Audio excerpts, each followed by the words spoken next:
안녕하세요. 경제길잡이입니다. 오늘은 부동산 시장과 PF 대출에 대해 알아보려고 합니다. 구독과 좋아요 부탁드려요. 부동산 시장은 현재 많은 변화를 겪고 있습니다. 1. 부동산 시장 개요. 부동산 시장의 정의. 부동산 시장은 토지와 건물을 포함한 부동산 자산의 거래와 투자, 개발, 관리가 이루어지는 경제적 공간입니다.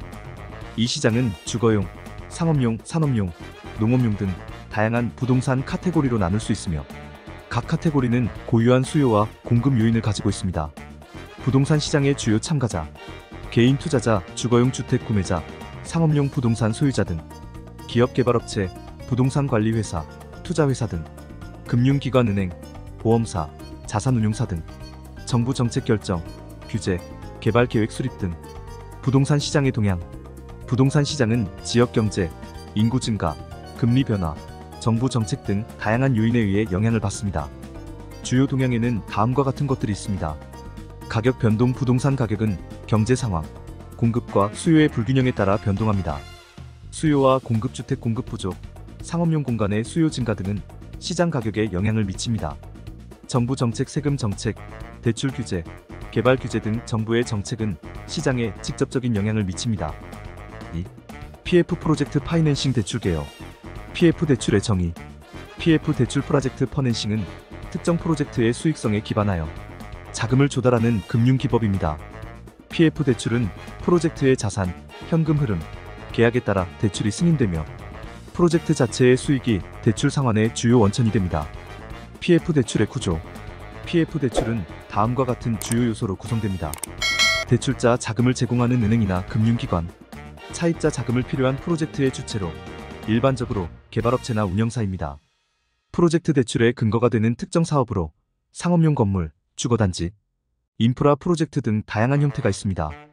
보증 및 담보. PF 대출은 자산 담보보다는 프로젝트의 미래 현금 흐름을 기반으로 하며 필요에 따라 계약, 자산 담보, 보증 등을 요구할 수 있습니다. PF 대출의 과정. 프로젝트 계획. 프로젝트의 개념과 계획이 수립됩니다. 금융 구조 설계. 프로젝트의 자금 조달 구조와 대출 조건이 설계됩니다. 대출 승인. 금융기관은 프로젝트의 타당성, 수익성, 리스크 등을 평가하여 대출을 승인합니다. 자금 조달. 승인된 자금이 프로젝트에 투입됩니다. 프로젝트 실행. 프로젝트가 진행되며 대출금은 프로젝트의 수익으로 상환됩니다. 3. PF 대출의 장점과 단점. 장점. 리스크 분산. 대출 상환이 프로젝트 수익에 기반하기 때문에 자산 담보가 없는 경우에도 자금을 조달할 수 있습니다. 자금 조달의 용이성. 프로젝트의 수익성을 검토하여 대출을 승인하므로 담보가 부족한 경우에도 대출을 받을 수 있습니다. 프로젝트 집중. 프로젝트의 성공 가능성에 집중할 수 있어 프로젝트의 세부 사항에 대한 전문적인 관리가 이루어질 수 있습니다. 단점.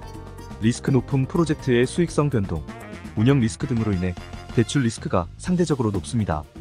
복잡한 구조. PF 대출은 여러 계약서, 보증서, 담보 등이 포함되어 복잡한 구조를 가지고 있습니다. 긴 승인 기간. 프로젝트의 복잡성과 검토 과정으로 인해 대출 승인까지 시간이 걸릴 수 있습니다. 4. PF 대출의 리스크 관리. 리스크 평가. PF 대출의 리스크 관리는 프로젝트의 수익성과 안정성을 평가하는 과정으로 주요 요소는 다음과 같습니다. 재무 분석. 프로젝트의 예상 수익과 비용, 현금 흐름 분석을 통해 수익성을 평가합니다. 시장 조사. 시장의 수요와 공급, 경쟁 상황 등을 분석하여 프로젝트의 성공 가능성을 예측합니다. 법적 검토. 계약, 규제, 법적 요건 등을 검토하여 법적 리스크를 평가합니다. 리스크 완화 전략. 계약 구조와 프로젝트의 리스크를 분산하기 위해 철저한 계약 조건 설정이 필요합니다. 계약에는 수익 분배, 손실 분담, 보증 조건 등이 포함됩니다. 자산 담보. 프로젝트 자산을 담보로 제공하거나 추가적인 보증을 요구하여 리스크를 완화할 수 있습니다. 보험 및 해지. 보험 상품이나 해지 전략을 통해 리스크를 관리하고 예상치 못한 상황에 대비합니다. 모니터링 및 관리. 주기적인 검토. 프로젝트의 진행 상황과 재무 상태를 주기적으로 검토하여 리스크를 조기에 발견하고 대응합니다. 보고. 체계. 프로젝트 관련 정보를 투명하게 보고하고 필요한 경우 조치를 취할 수 있는 체계를 마련합니다. 5. 부동산 시장과 PF 대출의 연계. 부동산 개발과 PF 대출. 부동산 개발 프로젝트는 종종 PF 대출을 통해 자금을 조달합니다. 대출자는 개발 사업의 수익성, 현금 흐름 예측, 시장 동향 등을 종합적으로 분석하여 대출을 결정합니다. 부동산 개발 프로젝트의 경우 성공적인 상업화와 수익 창출이 대출 상환의 핵심 요소가 됩니다. 리스크와 기회. 리스크. 부동산 시장의 불확실성, 경기 변동, 정부 정책 변화 등은 PF 대출의 리스크를 증가시킬 수 있습니다.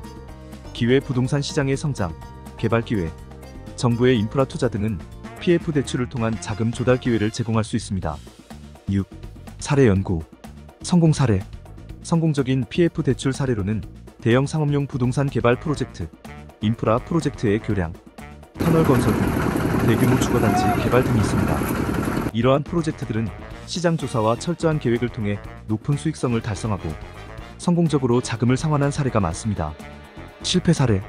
실패 사례로는 예기치 않은 시장 침체, 프로젝트 관리 부족, 재무 구조 문제 등으로 인해 프로젝트가 실패하거나 대출 상환에 어려움을 겪은 경우가 있습니다. 이러한 사례는 리스크 관리와 신중한 계획의 중요성을 잘 보여줍니다. 이 글에서는 부동산 시장의 기본 개념과 동향, PF 대출의 정의와 구조, 장점과 단점, 리스크 관리 방안, 그리고 부동산 개발과 PF 대출의 연계성 등을 포괄적으로 설명하였습니다. 부동산 시장과 PF 대출의 복잡성을 이해하고 효과적인 리스크 관리와 전략적인 접근이 필요함을 알 수 있습니다. 영상이 유익하셨다면 구독과 좋아요 부탁드려요. 영상 제작에 큰 힘이 됩니다.